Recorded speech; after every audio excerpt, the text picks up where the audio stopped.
The dream match happened in the main event of AEW and New Japan's Forbidden Door pay-per-view as Bryan Danielson faced off and tapped out the New Japan icon that is Kazuchika Okada.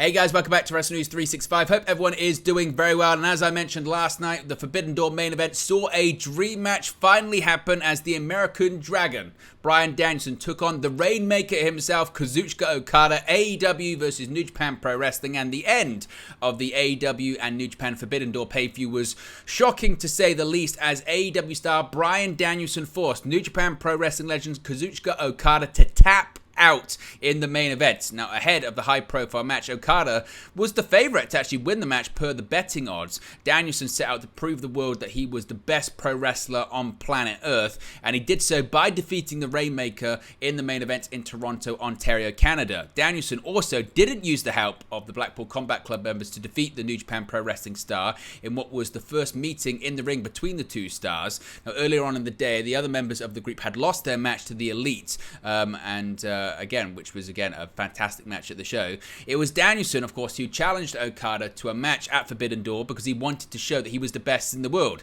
The AEW star had called out the former IWGP World Heavyweight Champion via a video package during the Dominion event on June 4th. And as I mentioned, he made the Rainmaker tap out in the middle of the ring clean to win the bout. Now, before the match even started, we saw some big news when it came to Bryan Danielson and a fantastic entrance. For last night's big entrance at Forbidden Door, Bryan Danielson resurrected a song from his past as his in-ring theme music. Bringing back his classic Ring of Honor theme, Final Countdown by Europe, Danielson's entrance ahead of his main event match against Kazuchika Okada was a sight to behold.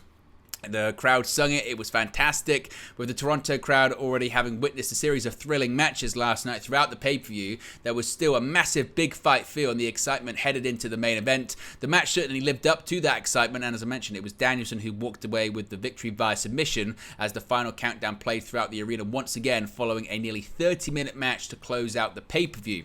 However, Bryan Danielson has revealed that he has suffered an injury and will be out of action for 6 to 8 weeks. After about an hour after forcing New Japan star Kazuchika Okada to tap out and win the main event match, Bryan Danielson revealed during the post-AEW and New Japan Forbidden Door media scrum that he suffered a fractured forearm in a freak accident when Okada gave him a simple elbow drop with about 10 minutes left in the match. Danielson, who said his arm wasn't in a safe space when Okada performed the move, said he's been told the injury will keep him out of action for 6 to 8 weeks. Now, this isn't the only injury that Bryan Danielson has had recently. As previously reported, Danielson was already said to be banged up going into the Forbidden Door pay-per-view, which is why he's been wrestling quite infrequently lately. The Blackpool Combat Club member also noted during the media scrum that the reason he started doing the yes chants during the match was actually because he couldn't do some of the other stuff that he planned on doing, and Danielson had to figure out something to bring the crowd up because, of course, Danielson, when he signed with All Elite Wrestling in 2021, said he was leaving the yes chants behind and he wasn't going to do them out of respect to WWE. Of course, he did do them earlier this year against MJF at AEW Revolution in the Iron Man match main event. That he said that time it was a choice, whereas this time it was purely because he needed to get the crowd up and he couldn't do a lot of the stuff because he had this fractured forearm.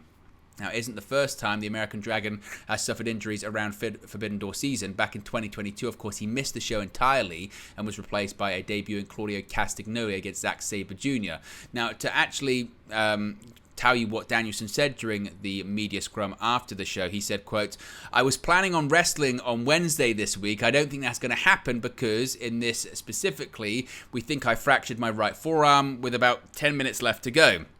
Talking to our doctors, and I love the AEW medical staff and trainers. They think it's going to be 6 to 8 weeks for this specific injury. The stuff after Revolution and the Iron Man match with Max, I had a torn labrum and then some compressed vertebrae. That's normal wrestler stuff. I'm fine. We just thought for precautionary measure," he said. Danielson said he knew he was injured during the match but wanted to push through and finish the bout. He was favoring his right arm in the latter portions of the match. Danielson later noted that the injury occurred, as I mentioned, when Okada landed a top rope elbow elbow. Danielson said he didn't have his elbow in a safe space. But nevertheless, despite having one arm and a fractured forearm, he still managed to tap out the Rainmaker to secure the victory in the main event of the show. Now, as far as the Final Countdown theme, as I mentioned, it was surprising to hear AEW use this theme at the event, because AEW, when Danielson had signed in 2021, wanted to use Europe's Final Countdown as Bryan Danielson's theme moving forward. Unfortunately, it was later revealed that they charge an astronomical price for a very small amount of plays, and it just wasn't feasible and wasn't cost effective for AEW to purchase the rights, or at least license the rights to use that song going forward, continuing when you consider how many times Bryan Danielson appears on television throughout the year. Now, there had been some hope that the Final Countdown was going to happen because the lead singer of Europe has now sold off some of the rights to his songs, and therefore a deal could be maybe more easily reached between AEW and the people that now own the rights to the songs. But Danielson commented on using the Final Countdown theme for his entrance. For those unaware, as I mentioned, the band Europe charges an arm and a leg to license the theme song, so it's likely a one-off. He said on whether the Final Countdown will be back as a regular theme, he said, quote, "I think that's a question for Tony because they want $1 zillion per play, so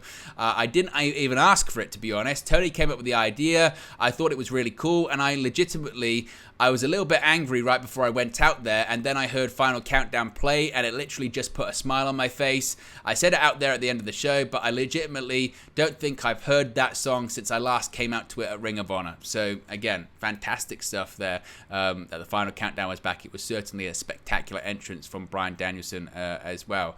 Now, as far as future opponents in terms of for New Japan Pro Wrestling or the Forbidden Door, he mentioned Tomohiro Ishii as a possible opponent in the future, saying it made him mad when he defeated Wheeler Yuta at Forbidden Door, considering, of course, Wheeler Yuta got the pinfall victory for the Blackpool Combat Club in their Anarchy in the Arena match against the Elite just a few months ago. It was Wheeler Yuta who defeated Kenny Omega in that match to win it for the Blackpool Combat Club, so maybe Bryan Danielson may try and avenge his protege by defeating Tomohiro Ishii in the future.